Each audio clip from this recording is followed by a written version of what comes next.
modal telekung 75, penjualan normalnya oke lah sama operasional 150, ditawarkannya 350, ditawar orang nggak bisa 300 kak, nih modalnya aja belum dapat lagi itu, udah sebanyak untung dengan modal orang Islam banyak. Kenapa bapak ibu tertawa? Karena ini nyata pak. Kadang rasa-rasa kita yang kena Ustaz tadi aku terusin, padahal enggak, itulah kejadiannya. Seorang ulama yang bernama Al-Rafi, ketika beliau ditanya apa yang terkandung dari seluruh ajaran Islam Indonesia, beliau menjawab kekuatan akhlak. Itulah kalau ajaran Islam ini dikumpulkan semuanya dalam dua kata, kekuatan akhlak. Kemudian ketika ditanya pula kepada orang-orang besar yang tidak beragama Islam, apa solusi dari seluruh masalah hidup manusia ini, mereka juga menjawab kekuatan akhlak.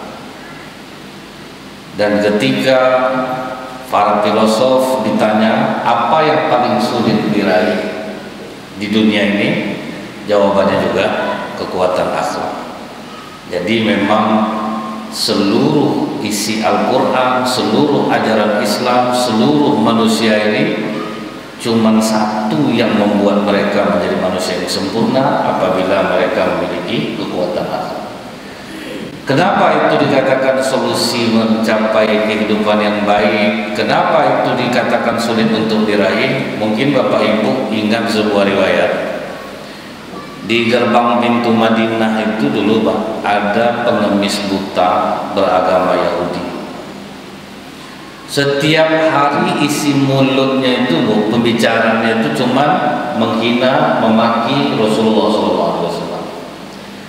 Tiap dia jumpa sama orang, kalian hati-hati dengan orang yang bernama Muhammad, mulutnya berbisa. Siapa aja ngomong sama dia bisa tertarik masuk ke dalam agama. Jadi kalau kalian jumpa orang namanya Muhammad, menyingkirlah kalian dari. Setiap hari dia menjelekkan Rasulullah, menghina, merendahkan Rasulullah. Setiap hari pula Rasulullah membawakan makanan untuknya dan menyuapkan ke dalam mulutnya. Payah tak coba? Jadi jangan dikira senang Bu ajaran Islam nih. Kalau sholat aja anak bapak ibu, cucu bapak ibu pandai itu. Cuman buah dari ibadah ini itu loh. Kadang Rasulullah pas menyuapkan makanan itu dia sibuknya menghina. Kau hati-hati dengan orang nama Muhammad ya nak ya. Nanti kalau jumpa lo sama dia ngomong kok masuk oleh agama. Padahal Rasulullah menyuapkannya. Sempat bapak tusukan sendok ke dalam mulutnya. Yakin saya itu. Aku yang ngasih kau makan, aku lah kau hina tiap hari. Jadi tidak ada masalah sama Rasulullah Pak. Kita nih yang harga diri tinggi betul, pantang dihina orang, pantang direndahkan orang. Rapat di musola, di masjid, tidak terima pendapat, maju. Ini misalnya, itu kan terjadi di sini. Mudah betul Pak, harga diri kita tinggi. Ada ustadz Bu, tidak dapat dia tempat parkir, tidak jadi dia ceramah. Dia maunya harus ada tulisan tuh Bu, parkir VVIP untuk ustadz, baru dia mau ceramah. Jadi jangan dikira siapapun Pak, mau itu ustadz, mau apa, akhlak inilah yang paling penting.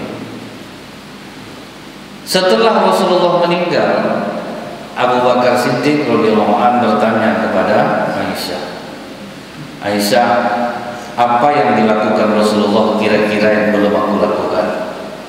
Ada pengemis buta ya. Dulu Rasulullah sering ngasih dia makan tuh. Ayo bawalah makanan ke sana. Datanglah Abu Bakar Siddiq bawa makanan. Disuapkan oleh Abu Bakar Siddiq, langsung dimuntahkan. Siapa kau? Aku bukan siapa-siapa, aku hanya ingin memberimu makan. Kau tidak sama dengan orang yang sebelum mengasih aku makan. Orangnya lembut, Dihancurkannya dulu makanan itu, baru disuapkannya mulutku. Tidak nampak aku tidak ada gigi lagi, masuk-masuk ya. Langsung menangis Abu Bakar Siddiq, Pak. Sebegitunya Rasulullah memperhatikan sampai dihancurkan makanan itu dulu dimasukkan ke mulut. Orang yang biasa memberimu makan sudah wafat, menangis pula orang Yahudi. Siapa dia? Dia Muhammad, Rasul kami. Wow, tambah kuat nangisnya. Setiap hari aku hina dia, aku rendahkan dia, aku maki dia. Rupanya setiap hari dia mengantarkan makanan, menyuapkan ke dalam mulut. Sungguh mulia hati Rasulullah ini. Akhirnya asbab itulah pengemis buta Yahudi ini masuk Islam. Nah, itulah akhlakullah. Jadi memang berat, Bu. Tapi kalau bisa seperti ini, inilah solusi hidup, Pak. Ingat Rasulullah berangkat dengan Zaid bin Harisah, anak angkatnya, dari Mekah jalan kaki 4 hari ke Taif. Sampai di Taif, Pak, 15 hari Rasulullah ceramah di pasar, diajak orang masuk Islam. Tidak ada yang mau. Begitulah kerasnya perjuangan Rasulullah itu. Tidak pakai amplop, pakai itu, Pak. Duit Rasulullah yang habis, Pak. Kalau macam kami ini, coba kan diamplopi kalau mau datang lagi, Pak. Tapi janganlah teskan ke saya. Janganlah saya nanti tes. Tapi itulah, Bu, ya, kadang untuk penguat jiwa. Rasulullah berangkat, duitnya habis 15 hari, ngajak orang, tidak ada orang mau. Dicoba Rasulullah cara kedua, Pak, dikumpulkan kepala sukunya, Bu. Diajak kepada Islam, mulai memerah muka kepala sukunya.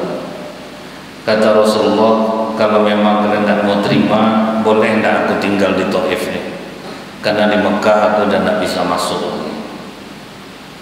Kau itu tidak bisa, kau sudah mengganggu kami ke sini, Muhammad. Kami tidak akan menampungmu di sini. Kalau gitu izinkan aku keluar dari sini. Oh, itu pun tidak mudah juga. Sudah kau sakiti hati kami, sudah kau keluar, enak gitu aja. Disuruh mulai dari anak kecil sampai orang tua, ambil batu, lempari Rasulullah. Lari sprint Rasulullah. Kalau diukur jarak Rasulullah lari itu 3 mil, berarti hampir 4 kilo lari. Berdarah-darah, kata Zaid, tumit Zaid berdarah, kepala Rasulullah bocor, pingsanlah di kebun anggur milik Saibah. Di kebun anggur itu 2 malaikat penjaga Jabal Taif menawarkan diri. Gimana Muhammad? Kami sekarang di bawah kendalimu, sudah diizinkan oleh Allah. Kalau kau mau, kami angkat Jabal Taif ini, kami timpakan kepada mereka. Kata Rasulullah, jangan. Justru aku berharap kepada Allah, mudah-mudahan anak keturunan mereka, anak-anak yang bertakwa kepada Allah. Itu lah. Sempat kita tuh, Pak. Bantai betul lah. Udah baik-baik aku ngomong tadi, masih juga dia marah ya, aku dilempar aku pakai batu. Angkat betul lah begitu. Mati kan orang ini semua. Itu, Pak. Jadi jangan dikira mudah, kan, akhlak ini berat betul. Tapi kalau orang yang mengamalkannya, terasa dia keajaibannya, maka hidup akan lebih mudah. Nah, timbul pertanyaan, Bu, apa tujuan kita mempelajari akhlak ini? Kalau kita lihat dalam hadis, innama bu'istu liutammima makarimal akhlak. Karena tujuan Rasulullah diutus ke muka bumi ini untuk menyempurnakan akhlak. Kalau Rasulullah hanya nyuruh orang sholat, bayar zakat, naik haji, orang Quraisy akan marah, Pak. Cuman kehadiran Rasulullah itu mengubah kebiasaan buruk menjadi kebiasaan baik. Itu orang tidak terima. Orang jahiliyah itu hidupnya bebas, Pak. Nah, itu yang dilarang semua, Pak. Seperti pengakuan Ja'far bin Abu Thalib ketika dia di depan Raja Najasyi. Raja Najasyi ini Kristen, Pak. Ammar bin As datang dari Mekah memberi hadiah kepada Raja Najasyi supaya umat Islam yang berada di tempat Raja Najasyi dipulangkan ke Mekah. Apa kata Ammar? Mereka itu sudah menghina agama kami, maka bebaskanlah mereka. Waktu itu Ammar bin As masih jahiliyah. Kata Raja Najasyi, simpan dulu hadiah kalian nih. Panggil umat Islam, siapa wakil, datang Ja'far bin Abu Thalib. Kenapa kalian sampai mau masuk Islam, sampai kalian tinggalkan kampung kalian? Dulu kami ini bodoh raja, kami menyembah batu. Sudah kami sembah, kami makanlah Tuhan kami itu lagi. Kan dia dari kue, Pak. Sudah disembah, dimakan sama-sama. Kami jahat sama tetangga. Siapa yang kuat di antara kami menindas yang lemah. Kami bebas berzina, kami bebas berjudi. Kami suka menipu orang, kami mencurangi orang.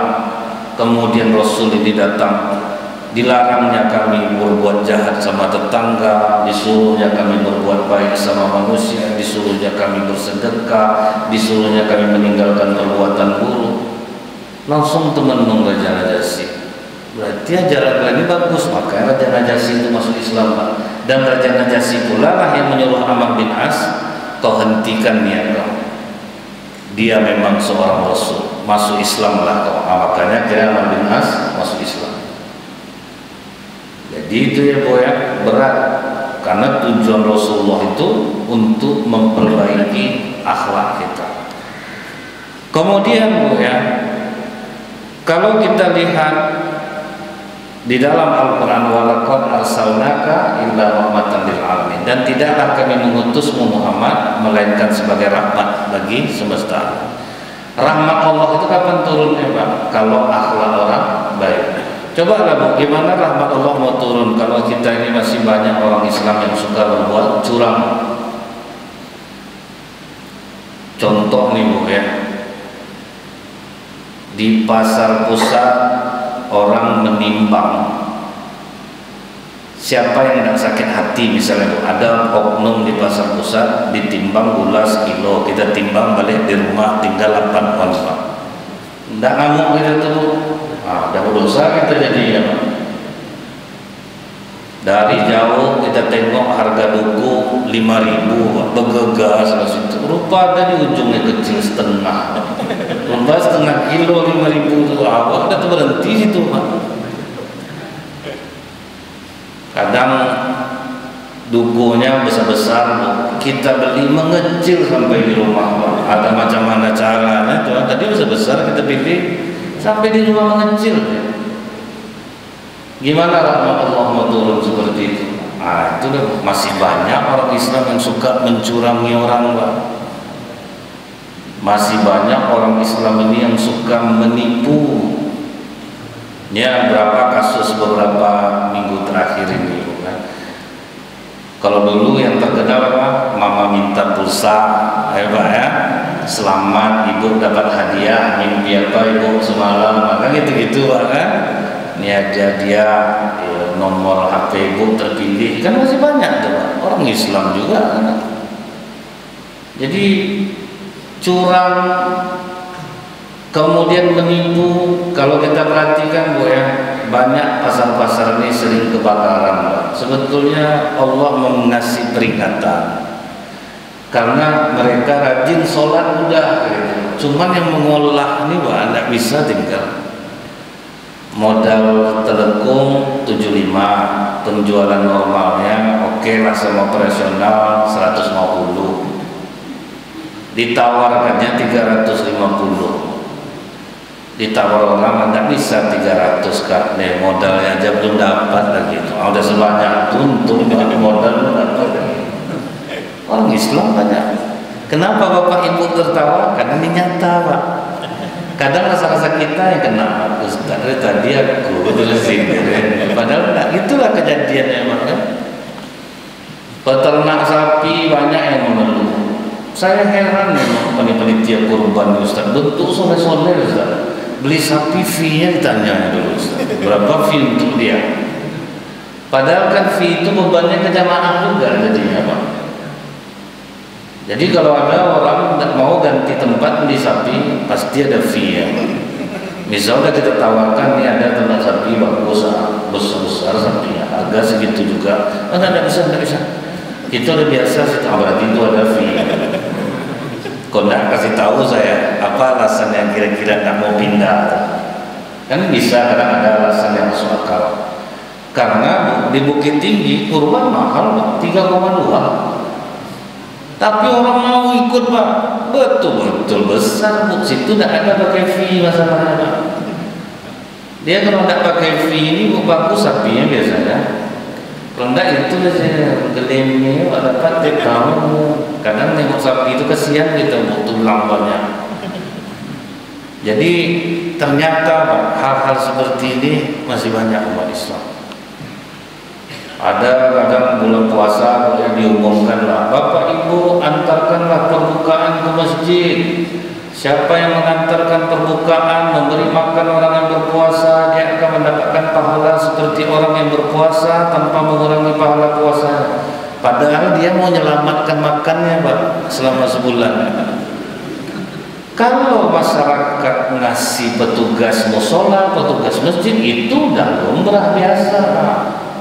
Tapi ada beberapa masjid yang gencar dia ajak orang berbuka dengan alasan kadang musafir tidak sempat, padahal dia anak 5 dibawa apa sekali makan itu. Orang Islam juga ada cara makan Bu ya. Di suatu masjid ada cara makan. Wah, ada cara makan. Jangan bukan menyumbang, malah bawa tupperware ibu-ibu dari rumah. Disalinnya lah lauk masjid itu banyak orang tak kebagian. Orang Islam juga tuh. Memberi indah, menghabiskan pula. Berat tak akhlak tu Pak? Ini kejadian sehari-hari loh. Kadang RT sering kena kroyok karena tidak dapat ibunya kupon sembako. Dia jelas sudah dipilih Pak siapa yang dapat kupon, siapa yang enggak. Nah ini yang ngamuk itu gelang besar lah kadang Pak. Memang tak adil RT ini. Dia famili dia aja yang dikasihnya nih. Karena menurut masyarakat nih yang adil itu dapat semua Pak. Itu tuh yang harus kita ubah. Jadi itu yang banyak kita harus ubah. Curang, menipu, berkhianat, itu banyak tuh Pak. Kan kalau udah mau 2024 nih, karena kami ceramah nih kan ada juga numpang beberapa kandidat caleg gitu ya. Saya beruntung kalau ada yang macam itu Bu. Dia ngasih kata sambutan, tinggal saya ceramah 10 menit, amplop segitu juga Pak. Kan enggak masalah. Biarlah kasih kata sambutan aja. Kan dia yang nanggung biayanya biasanya Pak. Kadang kedua hadir itu kan, ada tambah aman saya. Ingat saya dulu di Bangkinang, Forsimat namanya. Forsimat itu forum silaturahmi seluruh majelis taklim di Bangkinang tuh. Diadakan di satu masjid. Nah karena sedang ramai itu Pak, tentu banyak yang mengambil panggung Pak. Sambut menyambut lah orang Pak. Kata sambutan, kata sambutan, kata sambutan, kata sambutan. Saya tengok 10 menit lagi asar Pak. Kan enak tuh Bu. 5 menit saya ceramah lumayan juga Pak. Kemana mau dicari macam itu semua kan? Jadi Pak maksudnya itu apa Bu? Kadang apa katanya kepada Bapak Ibu, ibu-ibu, insya Allah saya akan maju tahun depan dari partai ini.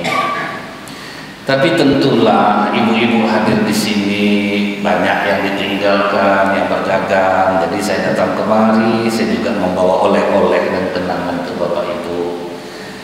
Untuk ibu-ibu ini ada saya memberikan piring setengah lusin, beras 5 kilo, telur sepapan, kemudian minyak goreng, dan jangan lupa ibu pilih saya. Apakah Bapak Ibu sudi pilih saya? Sudi, setuju, setuju, setuju. Iya lah Pak, aku sudah pilih. Mana dia wah kan gitu kan? 2 minggu kemudian datanglah dari partai lain Pak. Bapak Ibu, saya akan maju tahun depan. Cuman saya tidak bisa dalam bentuk barang, tapi ibu yang hadir masing-masing mendapatkan Rp250.000. Bagus Bapak, ini lagi lagi anak. Ngeri enggak tuh Pak? Ini yang dianggap orang biasa tuh Bu. Tapi coba Bu ya, kalau orang lurus-lurus saja Pak hidup ini Pak, pasti enak. Di Banten ngurus KTP berapa lama? 1 jam Pak. Begitu mudahnya pengurusan. Kalau memang betul-betul dilayani Pak, mudah. Ibu ngurus KTP berapa? 3 bulan Pak. Tapi ternyata bisa juga sejam Pak. Tapi lumayan ya Pak. 2 kakak 1 KTP itu zaman dulu tuh Pak. Kalau sekarang mana ada. Karena sekarang udah pakai elektronik. Jadi ternyata sebetulnya kalau dilayani betul Bu, mudah sebenarnya Pak. Ngurusin, diurus baik-baik berbulan-bulan nggak siap Pak kan. Tesnya tes yang jalan gini-gini itu Pak kan. Sampai saya tanya Pak, ini jalan ini di dunia nyata kira-kira di daerah mana? Dan jelas emak-emak itu ke pasar nggak ada jalan yang macam itu. Emak-emak ini ras terkuat di bumi, dia tidak peduli jalan Pak. Orang habis ngecor Pak lewat ya. Temen nunggu tukang lagi dimarahkan, marah dia Bu.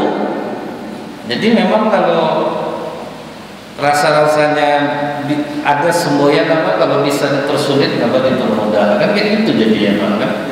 Jadi sebetulnya Bu ya, kalau orang baik-baik itu semua rahmat Allah pasti turun. Saya beberapa hari yang lalu dengar ada kades yang didemo oleh masyarakatnya karena tidak mau dicalonkan lagi. Itu kan aneh itu Pak ya.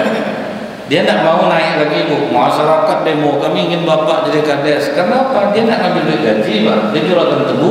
Kayak betul-betul dilayaninya masyarakat. Ada di Simpang 3 Bu, saya tuh tersentuh juga tuh Pak. Pas acara wirid, seramai-ramai masyarakat sana hadir. Bukan karena saya tanya ke RT, kok bisa RT? Masyarakat sini keluar semua mau ini. Jadi ini cara Ustaz, saya jadi pemimpin RT ini berarti saya pelayan. Itu yang saya ingat, saya ini pelayan. Jadi kalau warga saya ngurus KTP, mereka terima bersih aja, kasih aja berkas-berkas saya ngurus. Cuman saya pesan kalau ada acara, tolong ya Pak ya, itu tuh mau warganya Pak, tidak perlu keluar lagi Bu. Dia tidak ada ambil duit yang aneh-aneh Pak, sesuai aja dia yang dikerjakan ya, itu mau orang Pak. Saya ingat dulu Bu minta tanda tangan ke rumah RW, diajarnya burung beonya ngomong, Pak minta duit. Jadi kalau kita keluar tuh teringat langsung Pak. Nah kok bisa dia latih macam itu Pak ya. Mudah-mudahan tak nonton Bapak, tadi masih hidup. Pokoknya tanda orang tuh, kalau keluar rumahnya burung beo langsung bunyi tuh, minta duit, jadi terkenang orang Pak kan. Susah Bu. Jadi ternyata orang beragama Islam itu makanya dibilang orang Islam ini di Indonesia banyak, tapi dipancung oleh umatnya sendiri. Kemudian Bu ya, apa kata para ulama? Bagaimana di keluarga akan turun rahmat jika mereka saling benci, dengki, dendam? Di mana rahmat itu akan ada? Apa kata Rasulullah ketika duduk di padang Arafah? Jangan duduk bersama kami orang yang memutuskan hubungan silaturahim. Tidak boleh Rasulullah. Diulang-ulang Rasulullah, akhirnya tegak orang di belakang Rasulullah langsung keluar ya. Setelah lama dia keluar balik, baru dia duduk balik. Ditanya oleh Rasulullah, kenapa kau keluar? Aku sedang bertengkar sama keluarga aku Rasulullah. Karena kau melarang duduk bersama orang yang memutuskan silaturahim, aku pulang, aku minta maaf. Akhirnya kami saling mendoakan, kami udah damai, baru aku balik lagi ke sini. Terus kata Rasulullah, kenapa aku larang orang yang memutuskan hubungan silaturahim duduk di sini? Karena rahmat Allah tidak akan turun kepada suatu kaum apabila ada di antara mereka memutuskan hubungan silaturahim. Rajin betul Bapak Ibu sholatnya, satu keluarga dan bertegur sapa, adik-beradik gaya gara-gara uang warisan yang tidak adil, yang inilah itu, apapun alasannya, silaturahim tidak boleh diputuskan. Itu ngerinya Pak. Sampai kata Rasulullah, amal dinaikkan Allah pada hari Kamis. Dosa-dosa diampuni oleh Allah kecuali orang yang berseteru bersama saudara. Ditunda dulu pengampunannya, bukan tidak diampuni Pak, tertunda diampuni. Sebelum damai, tunda. Ada sahabat Rasulullah yang bertanya, ya Rasulullah, aku sudah coba berbuat baik kepada keluarga aku, tapi mereka tetap memusuhi aku. Tapi aku tidak peduli ya Rasulullah, aku tetap berbuat baik kepada mereka walaupun mereka membenci aku. Kata Rasulullah, tetaplah kau dengan hati yang seperti ini, maka malaikat akan selalu bersama. Itu beratnya Pak. Jangan dikira ringan Pak Islam ini. Kalau sholat ke masjid ini banyak orang pandai Pak. Rajin sholat jamaah, rajin ini, banyak orang bisa. Cuman mengamalkan ajaran Islam ini berat Pak. Mengamalnya, tapi kalau diamalkan terasa ringannya Pak. Abu Bakar Siddiq pernah orang minta utang sama dia Pak. Dimaki-makinya Abu Bakar Siddiq. Waktu itu Abu Bakar diam. Tersenyum Rasulullah menengok Abu Bakar diam. Makin menjadi-jadi hinaan orang Yahudi ini Pak. Tapi Abu Bakar tetap diam loh, tambah lebar senyum Rasulullah. Kemudian tambah maki, tak tahan Abu Bakar lagi Pak. Kau udah diam-diam kan dari tadi banyak lah cerita. Langsung pergi Rasulullah Pak. Berarti kan sahabat ada juga hatinya macam kita nih Pak. Emosi juga. Begitu Rasulullah pergi langsung dikejar Abu Bakar. Apa salah Rasulullah? Dan diam-diam kan ya, amin keklah dia. Tentu aku ajar lagi. Kenapa kau meninggalkan aku ya Rasulullah? Ketika kau diam dimaki-maki oleh orang itu, aku melihat ramai malaikat yang turun bersamamu. Dia tambah makiannya, kau tetap diam, makin ramai malaikat bersamamu. Tapi ketika kau berdiri hendak membalas makian orang Yahudi itu, seluruh malaikat pergi meninggalkanmu, berganti iblis bersamamu. Makanya aku meninggalkanmu. Itu akhirnya Abu Bakar langsung dia berubah. Jadi kalau kita amalkan kan enak, tidak ada terkecil hati, tidak ada pokoknya lempar aja gitu kan. Macam saya ini apa tidak ada saya yang berada, ada apa tidak ada bertengkar, ada lah. Tapi kalau kita tahu ilmu ini Pak, rugi kita. Karena itu akan merugikan kita sendiri Pak. Terserah dia mau ngomong apa kan, aku salah dia minta maaf dia sama aku, ini ya Pak. Tidak perlu kita nama di sisi manusia, asal Allah ridho. Nah, jadi bila ada di antara kita yang terputus sebuah silaturahim, sambunglah. Ini dulu ya, ada istri tidak mau berbaikan sama suami, sholat ke masjid paling rajin Pak. Dah banyak kami membujuk, saya pun ikut menyampaikan keras hati nenek itu. Nak mau dia sampai bapak tu mati pun tak boleh naik ke rumah itu, akhirnya ke rumah anak. Dipanjangkan Allah umur nenek itu sampai sekarang. Udah kencing di tempat, berak di tempat, tak mau juga nyawa itu keluar. Nah, itulah bagian. Jadi jangan umur panjang itu dikira nikmat, bisa jadi bagian dari azab Allah. Perempuan yang suka mengadu domba, kan sudah dikatakan Rasulullah bahwa inna ba'dakum ilallah masya'ulin namimah al-mufarriqu bainal ikhwan. Sesungguhnya orang yang paling dibenci oleh Allah yang gemar mengadu domba dan memecah belah antar sama saudara. Ada juga ibu-ibu paling rajin majelis taklim, mau permata apa aja ada dia. Mau permata kelurahan, permata kecamatan, permata provinsi ada. Tapi bukan paling suka mengadu domba orang. Ustaz aja pernah diadu ya, hampir ditinju jamaah Ustaz gara-gara pertanyaan ibu itu.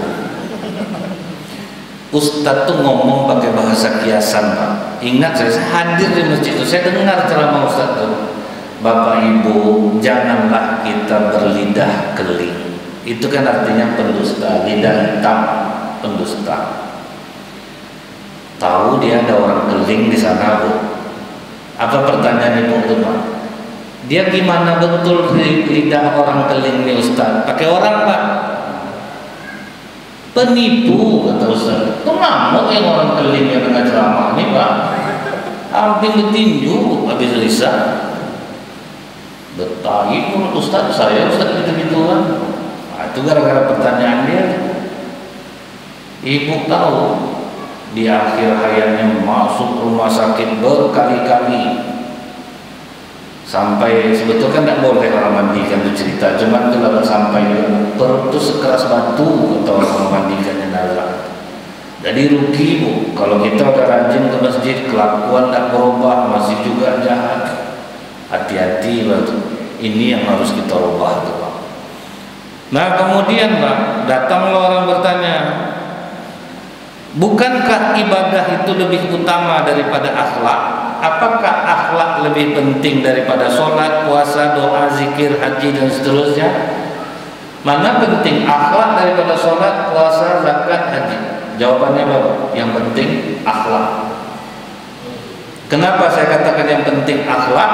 Karena seluruh ibadah yang kita lakukan tujuannya memperbaiki akhlak. Apa kata Allah? Inna sholat, aqimis sholat, inna sholat tanha anil fahsya'i wal munkar. Dirikanlah sholat, sesungguhnya sholat itu mencegah perbuatan keji dan munkar. Kan akhlak Pak. Jadi kalau sholat yang tidak mengubah akhlak kita, berarti kita belum sholat.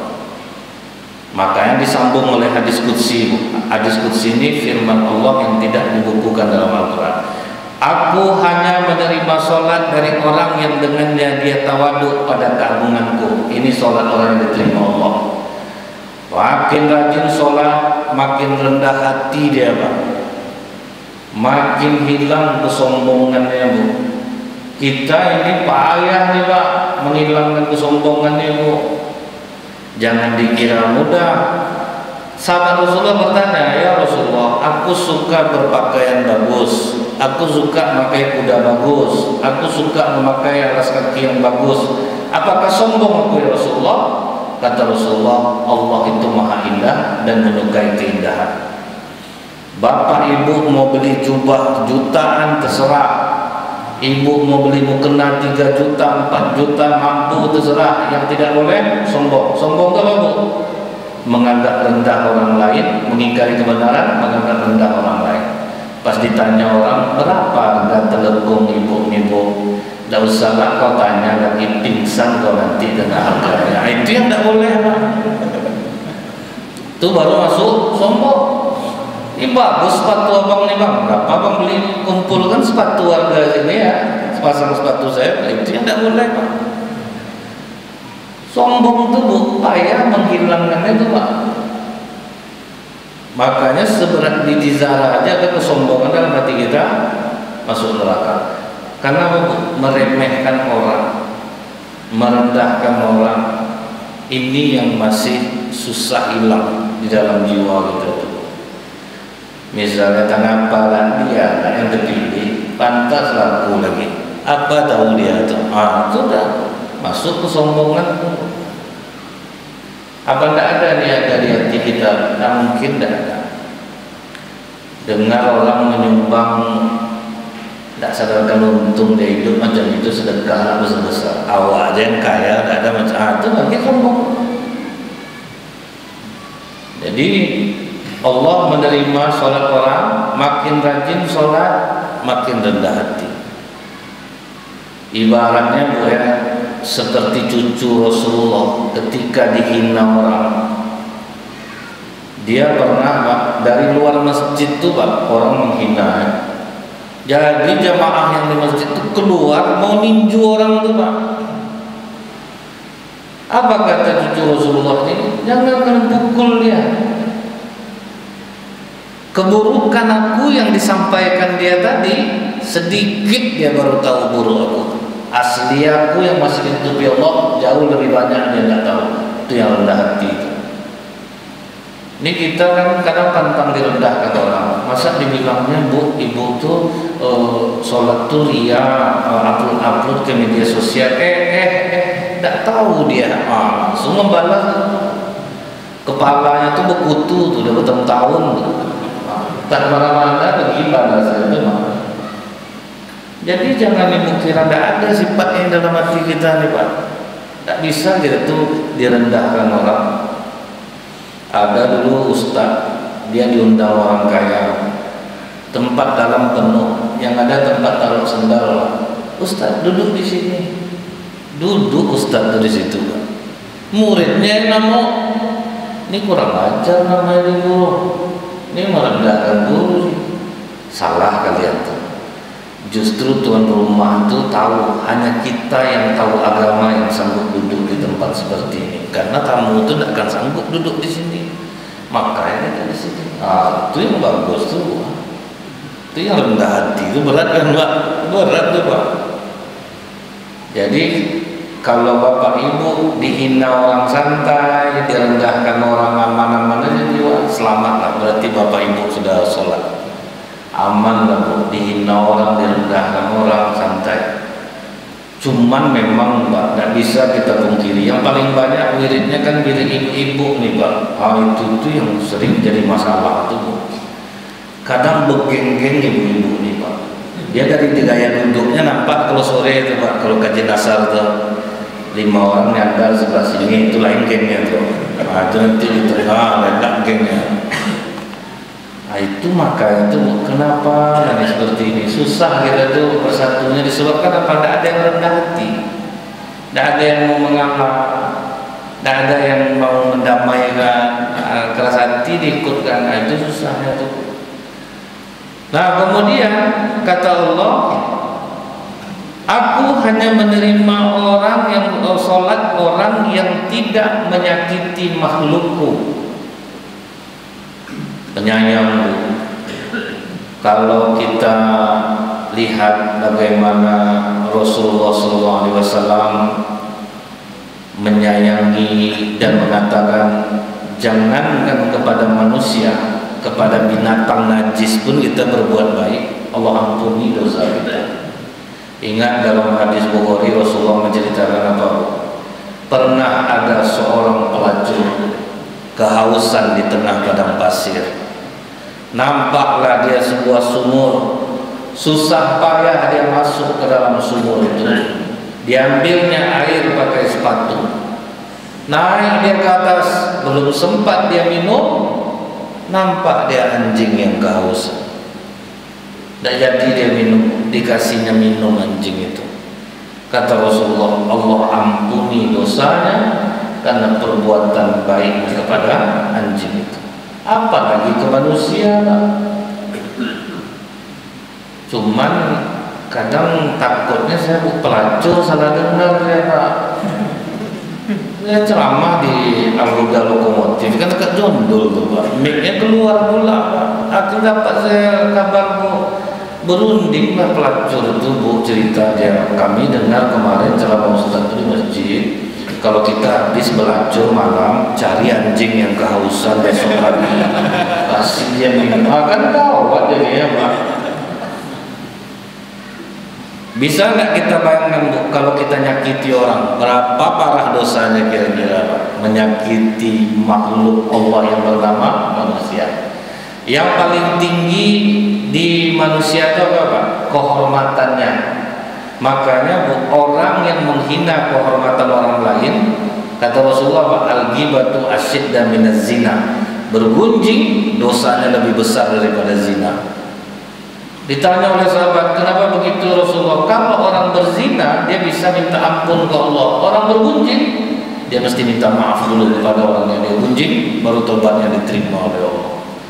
Karena menyinggung kehormatan orang itu besar dosanya. Itu kita lakukan hampir setiap hari Pak. Walaupun pakai kata-kata begini, Kak, ini aku bukan menjelek-jelekkan orang nih Kak, ini Allah saksinya. Akhirnya jelekkan orang. Dia laki-laki perempuan itu sama pegunjingnya Bu, beda gaya aja sebetulnya.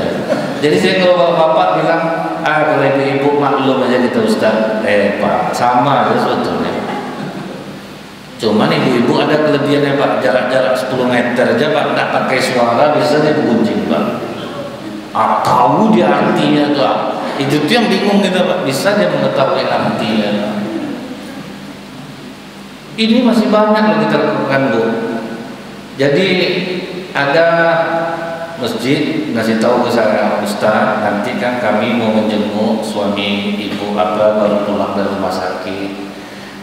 Jadi nanti ceramahnya mungkin tidak seperti biasa. Biasa kita mungkin 1 jam, nanti sekitar 25 menit aja. Oh iya Bu, diumumkanlah sama ibu ketuanya Pak, ibu-ibu yang berkesempatan nanti habis mendengar ceramah kita akan mengunjungi suami ibu ini baru pulang dari rumah sakit. Dan sebelum itu maka kita dengarkan ceramah kepada Ustaz Nazril. Kami persilakan. Saya duduk, ibu itu kan jalan Pak, duduklah dia. Pas dia duduk, ibu yang sebelahnya itu bertanya langsung, Bu, sakit apa Kak? Itulah Kak. Bergunjinglah sepanjang 25 menit saya ceramah tuh. Sesekali ditengok ibu itu saya. Jadi tengok juga saya gitu. Tuh nanti ibu yang ketiga tuh boleh yang nyandar Pak, kurang dengar mungkin kan Pak kan? Nanti ada ibu-ibu yang baik. Kak, kena marah Pak. Yang melarang kena marah Pak. Itu bukan. Coba lah bagaimana tuh kita sering menyakiti orang. Jadi jangan dikira pelajaran akhlak itu mudah. Jadi sholat yang diterima Allah tidak menyakiti makhlukku. Kemudian berhenti bermaksiat kepadaku.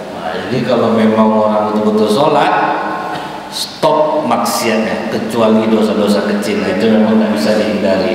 Dosa-dosa kecil ini Bu ya. Kadang kita tanpa sadar, ayam terlepas, orang habis kepel, buang dari situ, ibu tidak sadar. Itu kan bagian dari dosa-dosa kecil tuh Bu ya. Misal macam saya parkir depan rumah orang, itu dosa gitu sebetulnya. Jadi macam mana? Dosa sebetulnya Bu. Karena orangnya tidak ada tadi kan, karena kita meminta izin. Jadi itu dosa-dosa kecil yang tidak mungkin untuk kita hindarkan. Baiklah, mungkin sampai di situ dulu Bapak Ibu, insyaallah.